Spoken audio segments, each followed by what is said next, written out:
my body is having a rough day today, so I thought I would kind of check in and show you how these have dried. These have dried really good. They've got the paper went right into the wood grain, which I absolutely love. And so now I'm going to give it just a little bit more time to dry. And I'm going to hit the edges with a sanding block and distress the stain and the edges of the hymnals. And then I'm going to accessorize with some primitive looking accessories. But this is God, it came upon a midnight clear, silent night, holy night, and hark, the herald angels saying. It will be an upright hanging sign. I'll put a hanger on the back of it.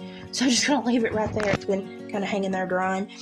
It is pretty dry now. I'm just going to let it kind of solidify before I hit it with the sander block. This is the little one, which is a Worship the King. And I think I'm probably going to do some painting and distressing on this one as well. Probably a mineral taupe or a white. And I think that will be very, very, very pretty when I get it done. And I'm going to do some accessorizing on it as well, but probably will not stay just at primitives on it because it has more of a newer look. This is my Crazy Quilt lamp cover at this stage. Now this is for me, for a little space in my house that I need a crazy earth tone kind of crazy lamp. Now like I said, I'm going to be putting like a 1/2-inch trim of velvet ribbon across the top, and I'm going to be putting rickrack between the pieces, so you won't be seeing any of that when I get done with it. It is hard as rock. Mod Podge does the trick. It is there. It's stuck. It's not moving unless I ask it to. And I've got to finish my hat that looks like Spanky's from Little Rascals, and then I'll have enough pieces to finish this most likely. So I should have that done by the end of the weekend. So David was able to get some fox from the Midwest, and he went ahead and said just put them in palm form, and so he had the Midwest fox turned into palms, and they're very pretty. That one's got a cowlick from Hades, but they're so cute. And so we will have these as purse palms coming up, and then the palms that he makes himself, the bigger ones, they're about as big around as my hand, like that, twice as big as this, I'm going to be making into Christmas fur, Christmas ornaments. So if you want a purse palm, we're going to have the really pretty Midwest kind of gray fox, silver fox looking thing in. We've only got, I think, a dozen of these at max, so they'll go pretty quick, I'm sure, and I think he's going to keep most of them for the sale, but we might put a couple on Etsy. But the bigger ones that I make, I'm now going to be making for Christmas ornaments, and I'm super excited about that because I have ideas. So anyone that knows last weekend that I was able to go Saturday with David, but it terrified me because I had been super swollen, and then Saturday out in the weather, all the fluid left my body all of a sudden, and I did not have my little ringy thing on my ring that helps make it tighter. It's just a plastic wrap that you can put on your ring. It helps make it tighter, and I about lost my wedding set. And it terrified me. It terrified me because that's like the only real gold that I have is my wedding set. And I don't, I'm a stainless or silver girl otherwise. So I was kind of terrified. I'll show you my big plant that I need to cut babies on. I was kind of terrified because I was like, man, that is the only, look at my cutters, that's the only real jewelry I have. And man, I would have felt bad if I had lost that. And I was like, man, until I lose this weight, I'm going to have to be careful. I'm not going to be able to wear my wedding set. There's stuff that I'm going to have to, I'm not going to be able to wear a wedding set. Well, then today in the mail comes this, which is fake. It's sterling with, created little stones, but it's very cute. It won't turn me green. It'll stick with me as long as I want to wear it. But if I lose it, I don't have to feel bad because it's not real. And I thought that was sweet that he knows how much when I go into public I want to have on a wedding set, but I don't want to lose my one that's very precious to me. So he got me this because I'm trying to go more places with him and trying to, kind of test my body and say, hey, please work. I want to spend time and do, make memories. But I want to, when I'm out in public, I want to have a ring on my finger. Now, David, he has a size 14 hand, and we've lost many, and he's broke many, and he sometimes wears a silicone band, but with his work and stuff, but for me, it's very important when I'm in public to have a ring on my finger.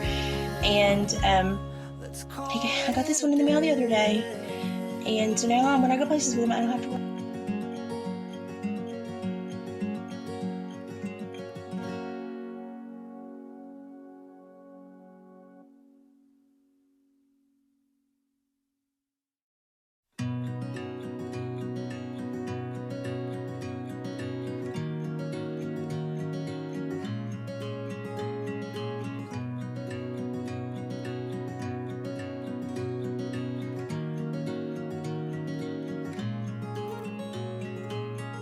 Okay, so what I'm showing you is the back of the hide first. It is old.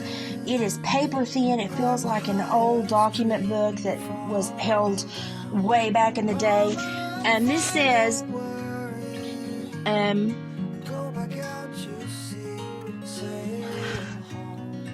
imported expressly for Sternbrook.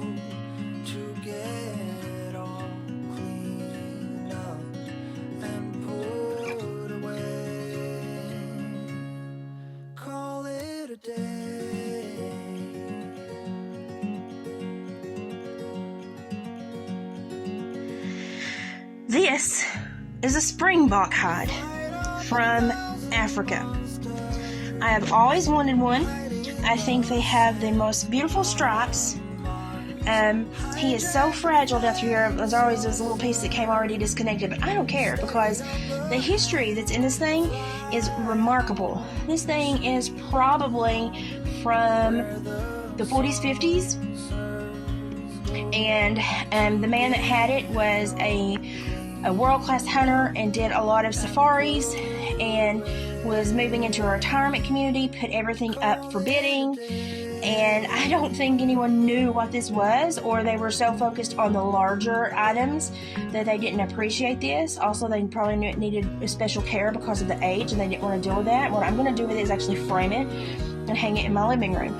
So it will go in a huge poster frame and be hung in my living room. And I'll probably put wood around the frame to make it look like a homemade, very expensive frame, and it's not. It's going to be a cheap. People ask me all the time what's my favorite wall in my house, and it's this one. Oscar wants to know why I would not give him the 50th snack of the day.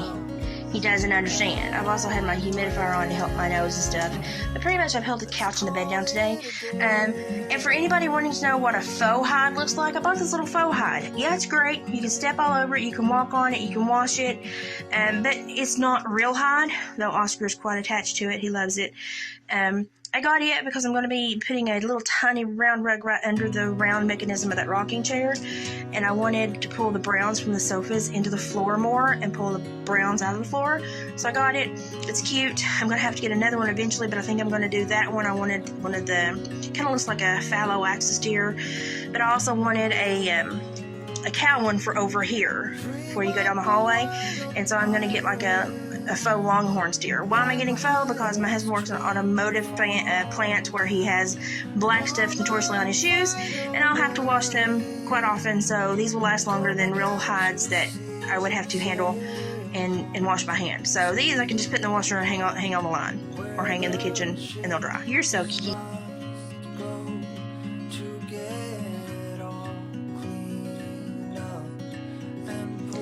Oscar says, excuse this woman, she doesn't know how to video, so I'm sorry.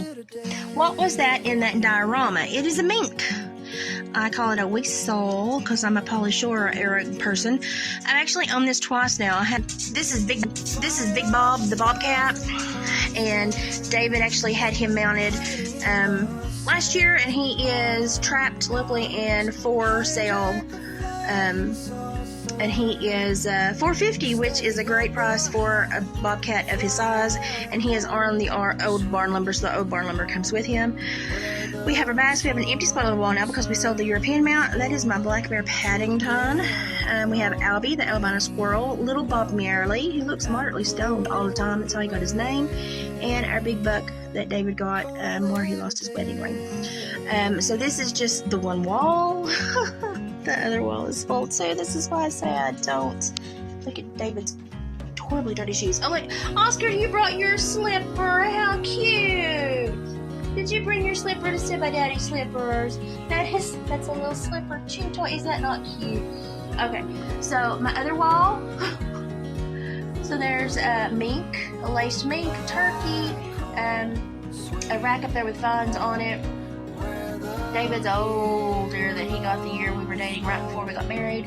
A couple of antlers.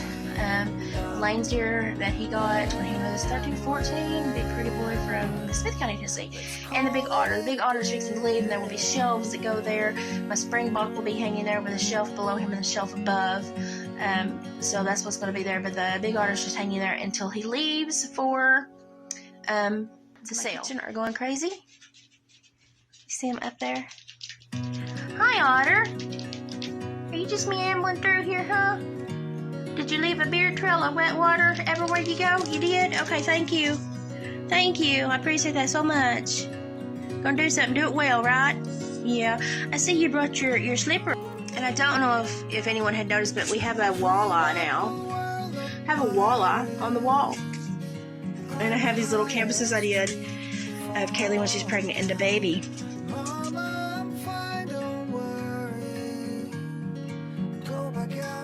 And then I have some people that are like, but your house is so dark. So this is that whole wall over there, and behind the major part of the sofa with the chaise on it. And yes, it's a dark wall, but I have a big light that goes on by this bobcat right here on the stand that glows. It's very bright. And then I have these. So I have lights everywhere, stuck in this house everywhere, over the kitchen, shelves, in this window. I have them trickled behind shelving units, and I have a lot of stuff backlit. My TV's backlit when I plug it up. I just don't have it plugged up right now. But I keep things like this in my house because I always do need extra lighting, and these add the ambient glow that I like at night. And it's also when I have my hanging lights, one is going to go here in the spot where the European mount was and hang down over this, over Bob, so I can move that. And for example, here is my kitchen shelf and my curios and my cat. Now let's do that.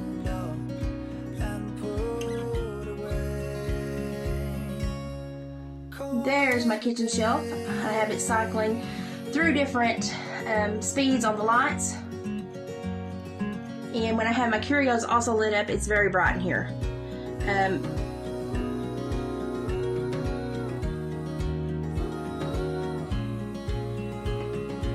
Okay, so this is just with my extra lights that I've made on. If I get in here, now I can turn the one in the corner on too, but I'm gonna choose not to because he's super bright. So when I turn that one on in here, that is just the most perfect glow in the evening. The corner one actually makes it too bright in here, so I leave it off a lot. It's got two separate lights, one in the top level and one in the bottom level. But as you can see, I have lots of additional lighting, and some of it is on timers to where it comes on its own. These come on their own every day and go off on their own every day. And then the rest I can turn on.